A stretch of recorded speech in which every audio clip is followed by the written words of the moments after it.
Senate Republican leader Rob Ortt, thanks so much for being here. Thanks for having me, Dan. Anytime. So Republicans will stay in the minority in the state Senate next year, meaning Democrats will have control of the chamber for at least another 2 years. But your conference, the Republicans, still represent millions of New Yorkers around the state. You will have 20 seats when the session starts. Tell me about your strategy in making sure that your voters' voices are heard while you remain in the minority. Yeah, well, it's in a lot of ways, our strategy doesn't shift, although we have 7 new members. And I think that's going to provide us a jolt of energy and enthusiasm. And, these folks are coming here just elected. They don't know the difference between the minority and the majority, right? They're not coming into it with this sort of preconceived notion of what that means. They've been elected. As you put it, we represent millions of New Yorkers, and they're coming here to do the job and to speak for their constituents and advocate for them. So I think our conference is going to look different. I think there's going to be a different mentality, a different way we go about our business. But it's really the same strategy, which is to be a voice of opposition, of criticism when appropriate, but also to try to point things out that maybe aren't being talked about as part of the conversation, to insert things into the conversation, and of course work with the majority where we can. This is kind of like a vicious cycle for people that don't know Albany. When you're in the minority, you really need the majority to get things done. You can't do it unilaterally, obviously.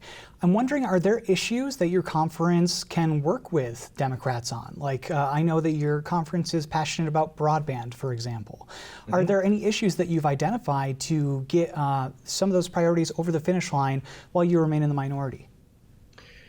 Yeah, well, I think broadband would be certainly one of those issues, especially now that the Democrats have some more upstate members, and I tend to think this has been a bigger issue upstate New York than it is, as you get closer to New York City and Long Island. And so, I also think, doing more for our small businesses, because especially with the pandemic going on, there's a number of small businesses who I hear from daily that are very concerned about their survivability, absent, obviously we don't know what's going to happen at the federal level. I think we can all agree that something needs to happen at the federal level, but we have things we can do, maybe not financially, but regulatory wise, or from a legislative perspective, that might be able to help some of these businesses, get to the other side of this pandemic.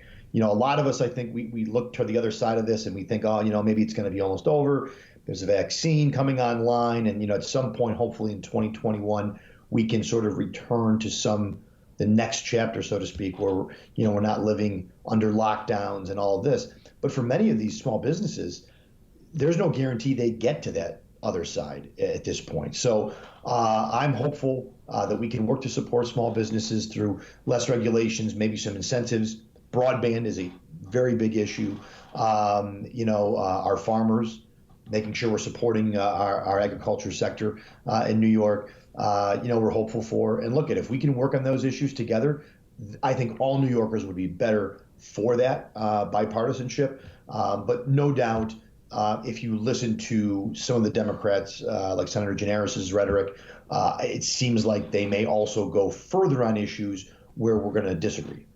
Right. I was thinking the same thing. And, you're looking at a conference right now with 20 members, like you said. Last year, you had 20 members, basically, like you said, because of people that had dropped off. I'm wondering what you think happened in the November elections. Democrats gained a few seats, and those few seats usually wouldn't be that big of a deal, but now they have a supermajority, and you have a few less seats. So why do you think that you didn't get as much support from voters as Democrats in some of these really close swing districts? Sure. Well, I think, a couple things. One, we had 10 open seats in our column, 10 members of our conference that were not running for re-election for various reasons. And, some of those seats were challenging districts, where there were Democratic enrollment advantages. And then obviously we had to try to go and flip Democrat seats, seats that were held by Democratic members. We did flip 2. One in the Hudson Valley, Mike Martucci will be joining us. And then, of course, one on Long Island with Alexis Wyke joining us down there in Senate District 3. And we held the bulk of those 10, but we weren't able to hold them all. And obviously, that makes, as you put it, that makes a difference between a strong majority and a supermajority. I think that there were a couple things. One, you had some global issues that I think did make it more challenging to talk about issues like bail reform and defunding the police and the business climate and taxes. People were so concerned about the coronavirus pandemic, and it was tough. That drowned out, and that also affected a lot of people's views. So the pandemic was important to you. That seemed to take precedence over a lot of other issues. And then you had, of course, the national election and the narrative that's centered around that. And so I wonder how much of that was already baked in to some of these voters' minds, meaning no matter what we were doing on the ground, no matter what our candidates was, in some cases, was the message able to penetrate and reach some of these voters in a way that made a difference. But I think the one thing about the supermajority that I think is of note, the Democrats have handed over a significant amount of power to the governor for the better part of last year. So I don't know what the supermajority is going to do that they couldn't have done. They didn't show a real willingness to challenge the governor before. I don't anticipate, and even the governor sort of talked about the supermajority maybe being a lot about nothing, but I don't know what will come of that, or if they're really willing to challenge the governor and use their newfound status.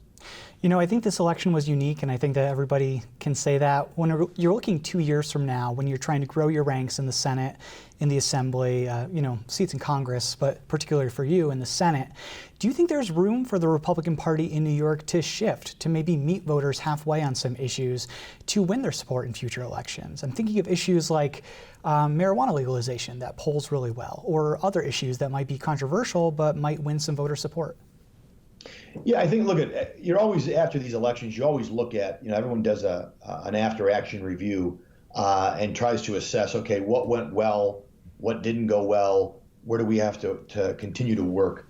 Look, we're not going to abandon our core issues. We can't do that, because what you do, in my experience with that, is you abandon people that are with you through thick and thin. So we're going to continue to stand for, whether it's law enforcement, whether it's small business and lower taxes, whether it's Second Amendment and gun owners across New York State, but obviously whether it's broadband, whether it's school funding and supporting our local school districts, whether it's our farm, we're going to continue to try to find areas where we can reach and appeal to voters and grow our conference. But I think we stand a very good chance. If you look at some of the races where we were competitive, absent maybe a national election like this, I think we have a very good chance to flip even more seats than we did, and we will get to work on that, going forward. All right, well, we will see in 2 years, and we will see you up here in Albany in January.